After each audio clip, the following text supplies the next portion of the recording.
Hi, my name is Dr. Peggy Kendall, and I will be your instructor for GES 101, which is Pre-Intercultural Engagement Preparation course.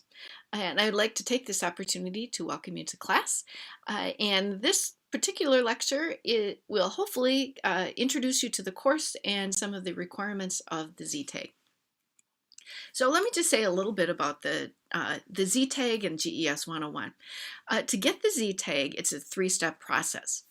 And uh, basically what it takes is GES 101, an experience that has that really focuses on one-on-one relationships and that has at least 25 hours of face-to-face engagement with someone from a different culture, and then GES 102Z. So 101 experience, 102Z.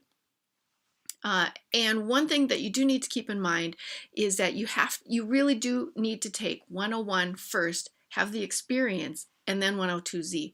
So if you went on a missions trip or did something fabulous last year, this is not retroactive. So you can't just do 102Z and 101 for something that happened quite a while ago, right? So that's the order it needs to go in. That's the three-step process. And there's a couple of options of how you can do this Z-TAG. First of all, a number of students put the Z-TAG onto another course that is usually a study abroad interim trip. Now, not all interim trips have Z-tags on them, so you want to be a little bit careful if you think that what you wanted to do was going to meet the requirement of the Z-tag. Because to do that, the course really needs to take time in the curriculum to talk about culture, intercultural communication, diversity, some of those kinds of things. And some of the courses, some of the interim courses that are travel trips especially, that's not really the purpose of the course, and they don't have time to go through some of that. So those are the kinds of courses where this Z-tag is something that you can put on top of it. And basically what you would do for that is you would take this course during fall semester, go on the interim trip, and then take the 102Z in the following spring semester. Now, study abroad is not the only way that you can get better at interacting with someone from a different culture, because intercultural communication happens whenever you're interacting with someone that is different than you are, that has a different cultural background. And luckily in the Twin Cities, we have lots of situations, lots of opportunities for volunteer, for just interaction where you can get to know people from all over the world. So you can easily take this Z-tag and attach it to one of those experiences.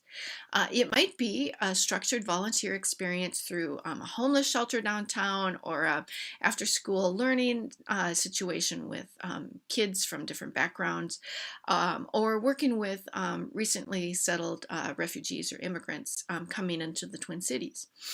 It might be a missions trip. Maybe you're going to do something in the summertime and you'd like to do this before you go and then have some debriefing after you come back, and that would be the 101 and the 102Z.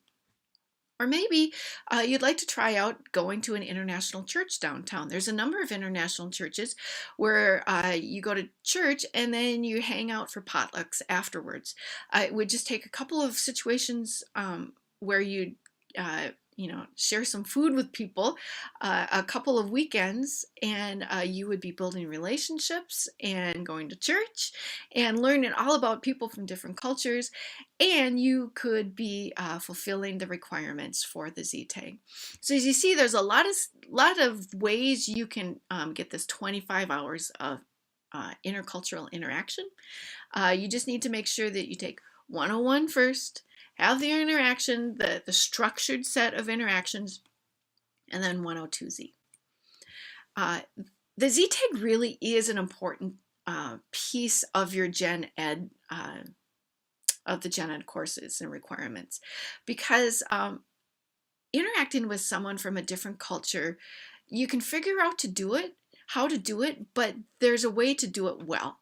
And to do that, there's a whole discipline devoted to looking at culture and trying to figure out how to best deal with someone and interact with someone who comes from a very different viewpoint than you do, very different background. because communicating with someone who has a different cultural background is hard. It's a lot harder than most people think. It's a lot harder than most of us think. And so this 101 and 102Z provides a specific academic experience. It gives you a look into the field of intercultural communication and sociology, and it gives you language that helps you describe what it is that you're seeing, and it gives you frameworks that you can go into a situation and look at things and ask good questions and figure out, why are they reacting this way? Why am I reacting so negatively to what they just said? You know, what is really going on here? It helps you become a better communicator by looking at a specific academic field. And I really do think that when you change how you see things, you have a very different experience. Basically, the Z tag is here to help you learn to better engage with another culture and to help you get better at creating intercultural relationships that are built on more than just kind of surviving, you know, putting up with people who are different than you, and actually better understanding in a very deep, rich way how they're different and how that difference can help you understand yourself and understand them better. So a couple of the outcomes, the Z-tag outcomes. This is what we hope that you're going to get after 101 and 102Z. First of all, hopefully you'll get to understand yourself better, because I'll be honest, one of the best things of my study abroad and my experience working with people from other cultures is that I understand myself better. I understand why I believe certain things, and what is culturally impacting me, what is impacting me about my faith. Is it biblical? Is it cultural? Why do I do some of the weird things that I do? Is it right or wrong? Or is it just like what I've been taught? Those kinds of things are really important. It should also help you understand another culture better. And help you see, instead of like this broad brush, like this is what Africans are like, it'll help you understand specific subgroups in a culture. What are women who live in Zimbabwe? What are they like? What are young people in Vienna? What are they like? So helping you get a little bit more specific and see some of the differences within cultures. And hopefully, one of the biggest things is that these two courses will help you better understand how culture impacts the way that we communicate, how it changes the whole tenor of who we're talking to and how we talk and how we understand things and how we perceive things, and why conflicts happen. I think that's really an important piece of this. And then you're also going to have some frameworks that we're going to help you figure out, some guided reflection and analysis, so that you know what to look for when you go into these interactions.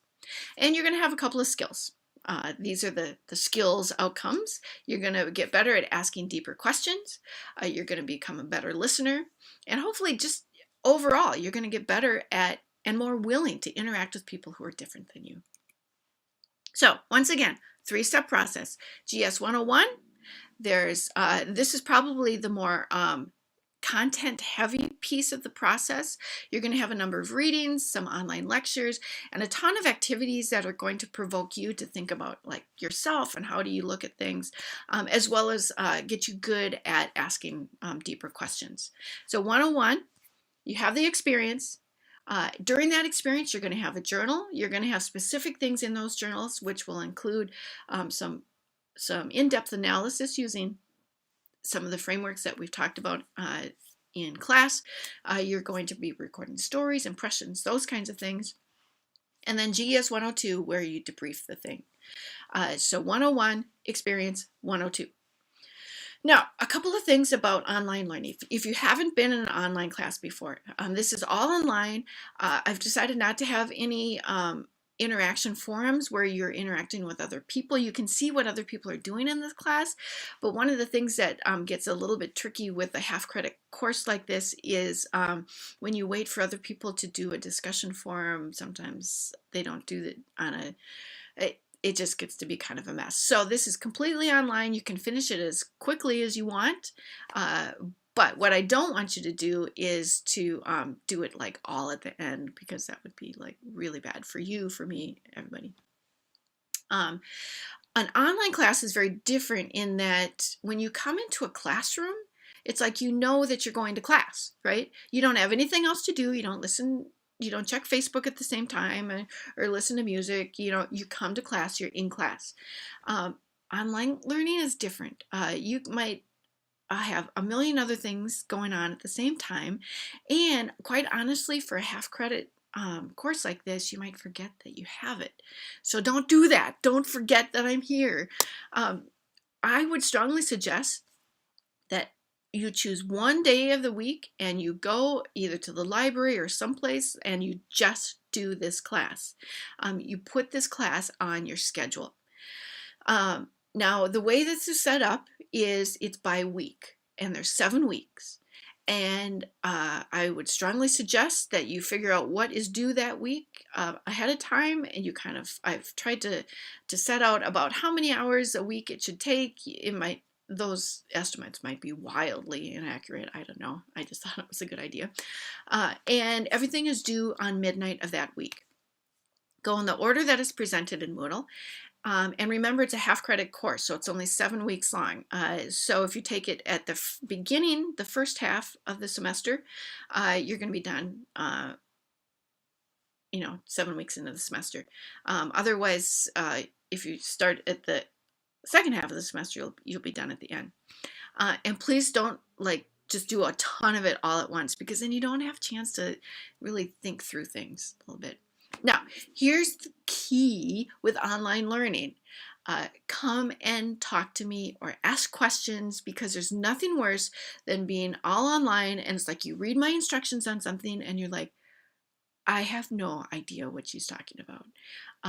I've taken online classes, and when the instructions are confusing, it's like, does anybody get this? There's nobody here. It's just me. I don't get it. It can be really frustrating. So send me an email. I'm a huge emailer, probably way too much of an emailer. Or come by and talk to me face to face. That's like really fun for me, because then I can see you.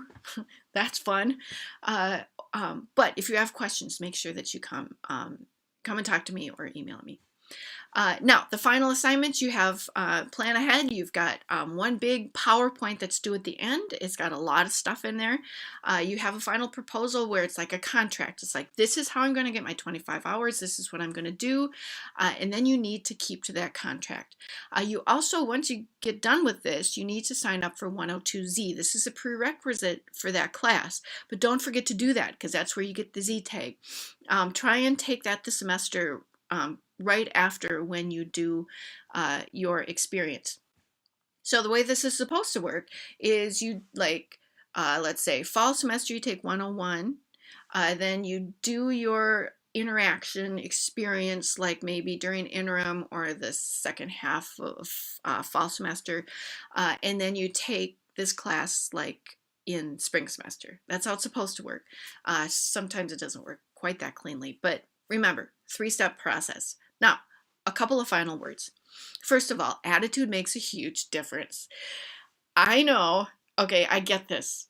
Half credit? Are you kidding me? I've got a life, I've got work, I've got a million other things. I'm not even really that interested in this stuff. Why do I need this half credit thing?